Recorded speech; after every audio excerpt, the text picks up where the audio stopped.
Okay, so here's another free fall problem. Example 2.9. An apple is dropped from a window that's 20 meters above the ground. How long does it take for the apple to hit the ground? And then what is its final speed?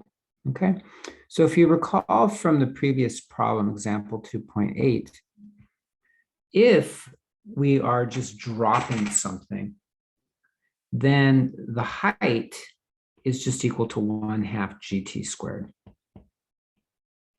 Okay.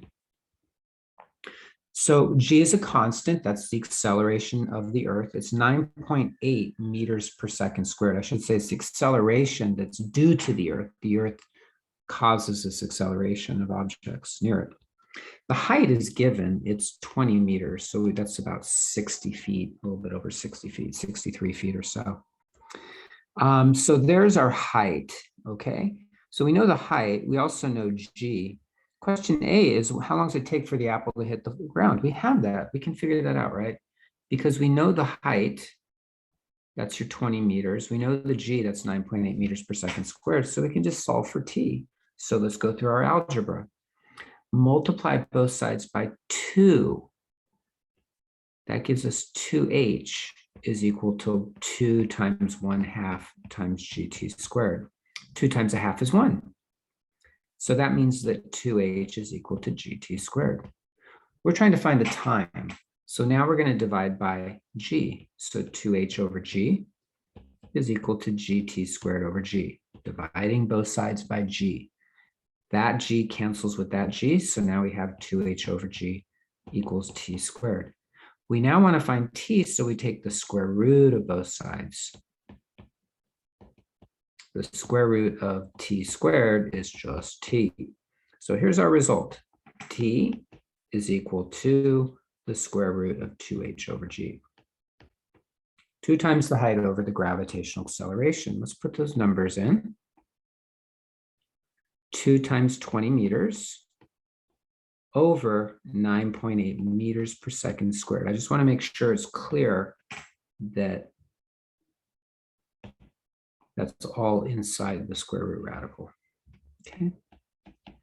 So this would be the square root of 40 meters over 9.8 meters per second squared. So, oops, not 4.040, sorry. Okay, well, 40 over 10 would be 4. The square root of 4 is 2. So it's going to be pretty close to 2. Okay.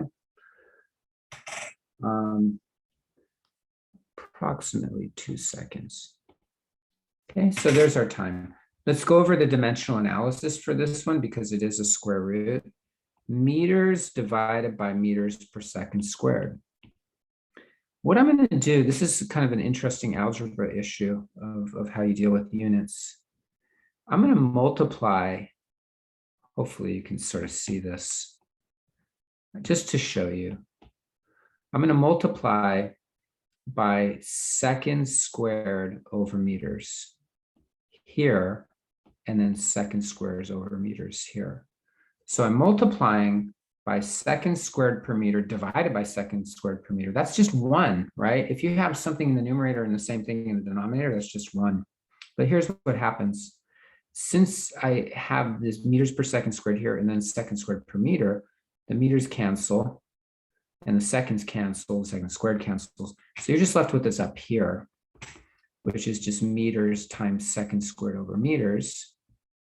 The meters now cancel, but it's the square root of that, right? So the square root of seconds squared is just seconds. So I just did that just to show you that that's why the units work out in seconds. There's alternate ways of showing that.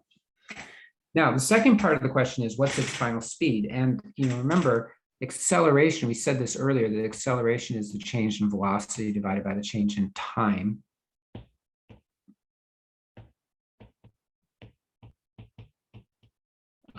But if we don't have an initial velocity, then it's just v, it's just your final velocity and just divided by the amount of time elapsed.